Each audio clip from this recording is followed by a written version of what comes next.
What's blocking the light? Parashat Matot and Masai.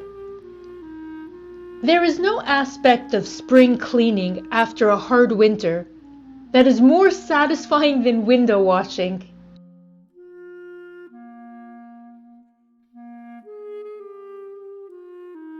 A half a bottle of Windex and a lot of paper towels later, the view of the world outside becomes clearer, brighter, and in some way, even lighter.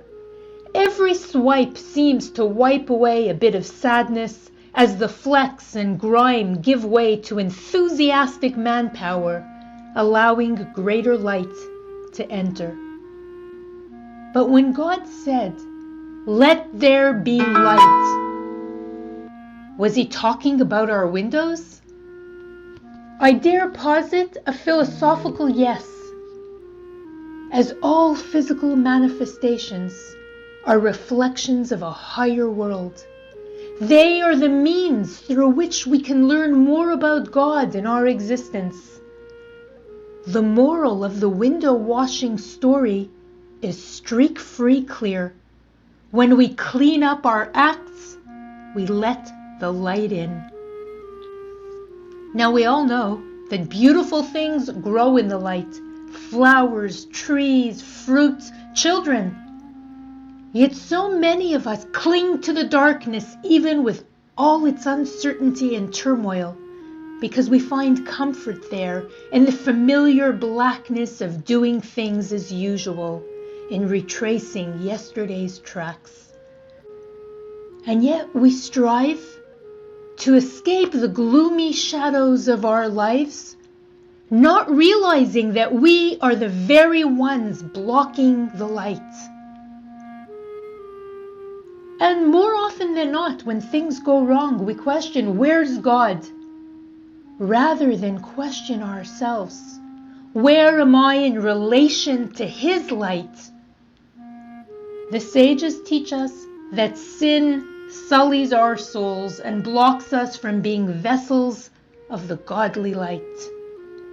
We become so veiled and dirty by sin that we can neither be nor see the light. Nothing beautiful can radiate in or out because we are such a mucky mess. Before the first man, Adam, sinned, he was enveloped in a halo of light. But after the sin, the garment of light which cloaked him and radiated through his body was diminished and replaced by garments of skin.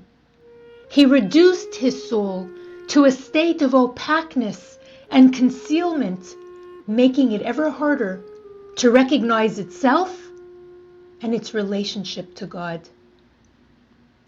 You know, it's no coincidence that in Hebrew, the word for skin and the word for light are homonyms, all. The Kabbalists say that when God turned the skin of Moses' face into light, he demonstrated that the process which had once turned light into skin was reversible, and that man could be rehabilitated to the spiritual levels that he once enjoyed. What is our job? Great nobility that we are. We are the cleanup crew.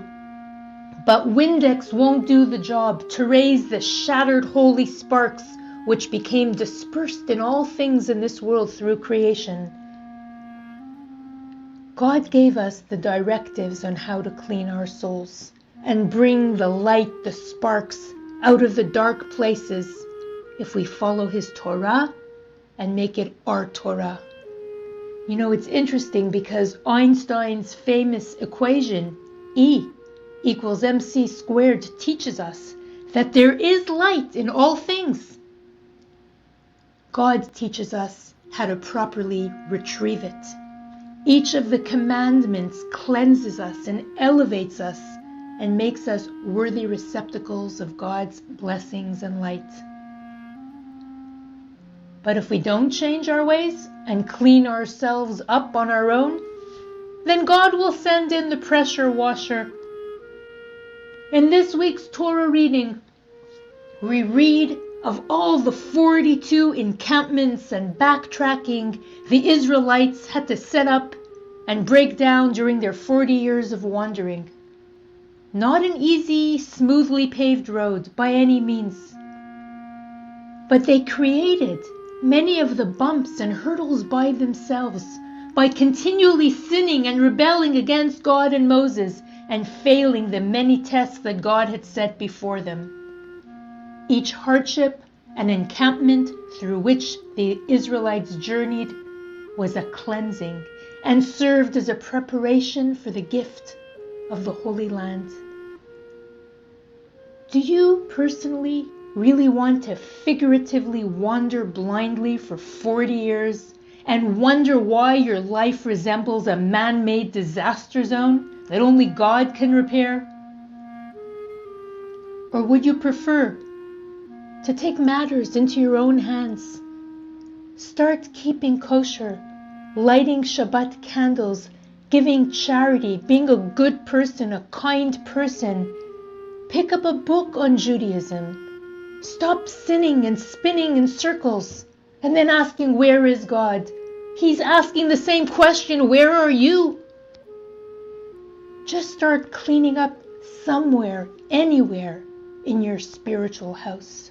Start washing the windows.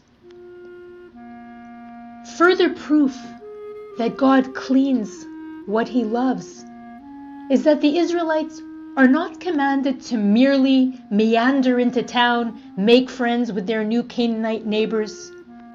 Rather, they are commanded to drive them all out of the land and destroy all idol worship. Before something godly can enter, before blessings can enter, our inner and outer worlds need to be cleaned of bad friends, of bad habits, of wrongdoings. The Israelites are also warned, and let the land not vomit you out for having defiled it, as it vomited out the nation that preceded you.